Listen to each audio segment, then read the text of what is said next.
then you would have the corresponding anti-phase domain.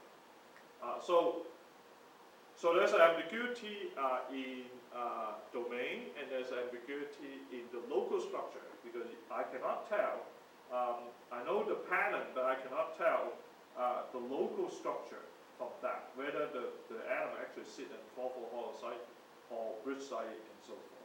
But there's a way to tell later, as we'll discuss, that this limitation can be lifted if you do more serious calculation on to determine whether you have 4-4 hollow or bridge site.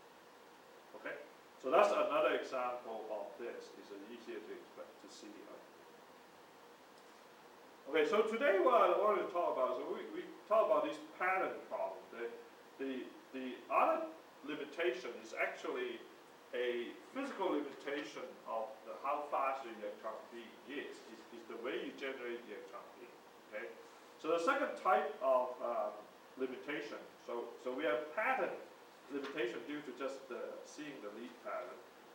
We have limitation coming from the instrument itself. So the second type of limitation is the instrument itself, which created something called transfer link. Okay, so transfer link. What is transfer link? Transfer link is the length of the. If you think about the electron beam as a wave, is the length of the wave such that before it lose coherence, right? Before it get total scatter out and lose coherence, okay? It's largely this transfer length is due to incoherence in the electron source. What does incoherence mean? It means that when you have a thermally emitted electron beam, the emitted electron will have a range of kinetic energy, even though you try to get it to emit within at the same energy, but it won't, because it's just due to the physics that you're boiling off. If you're talking about ferrionic emission, meaning that you are boiling off the electron from a hot filament, the hot filament just boil off the electron from your tungsten source, okay? And this boil off electron has a range of thermal energy, right? Because the thermal energy has a distribution. It was never a delta function.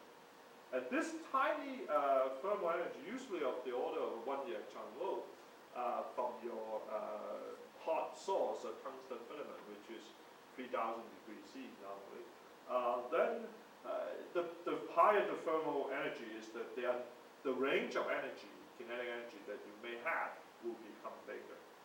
So this tiny uncertainty, right, this width of the kinetic energy will generate this so-called transfer width problem. Because if all the kinetic energy of the electron is the same, then you would have a very, very big transfer width. In other words, the coherence of the electron beam, right, the wavelength that you got from the de Broglie wavelength is exactly the same, right?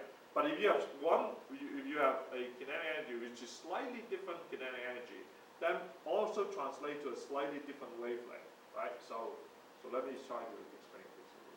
So we have kinetic energy, right?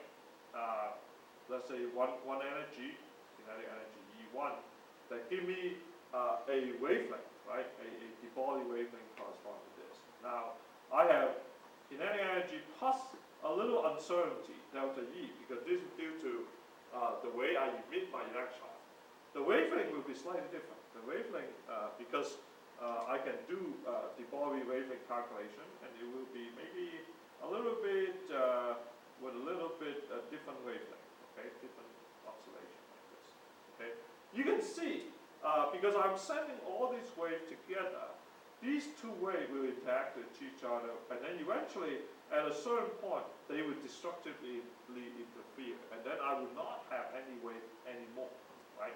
So I would have sort of a coherency of this wave, whether the peak match the peak in this case, will determine how much scattering I would have. Okay, so it's due to uncertainty in my wavelength. So there will be a broad wavelength. So I would have here this would translate to lambda plus delta lambda, right?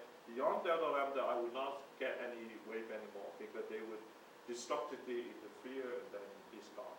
Okay, so it's limited in a certain range, and this effect, so-called coherence of the electron beam, generate this so-called transfer wave.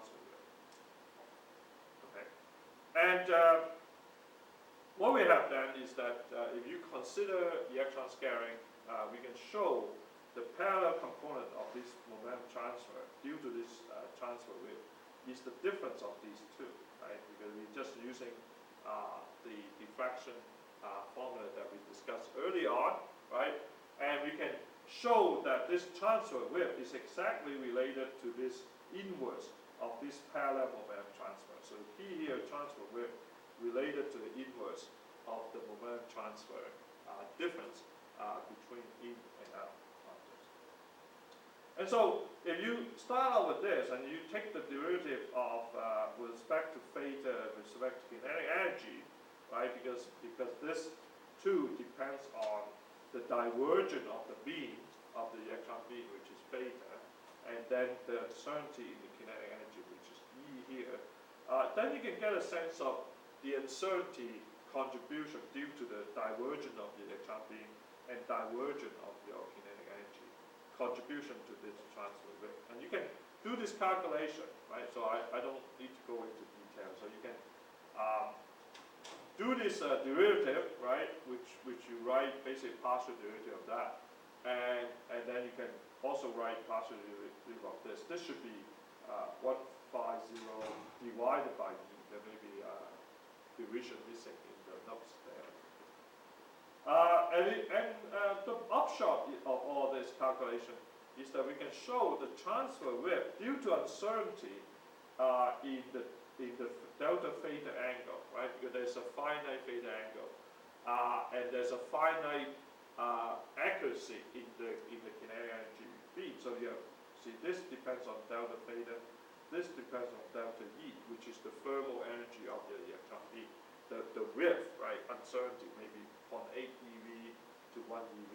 This may be a field angle, this sort of thing. So then you can calculate this contribution due to angular divergence and due to energetic divergence of the electron beam. Typically, they are 10 nanometer and 100 nanometer. Okay? So the way to calculate this is very simple. Here's an example of how you calculate this. Right? So here we have this term here is essentially lambda of the wavelength itself. So you have omega theta cos theta out delta theta, which is the divergence of the electron beam.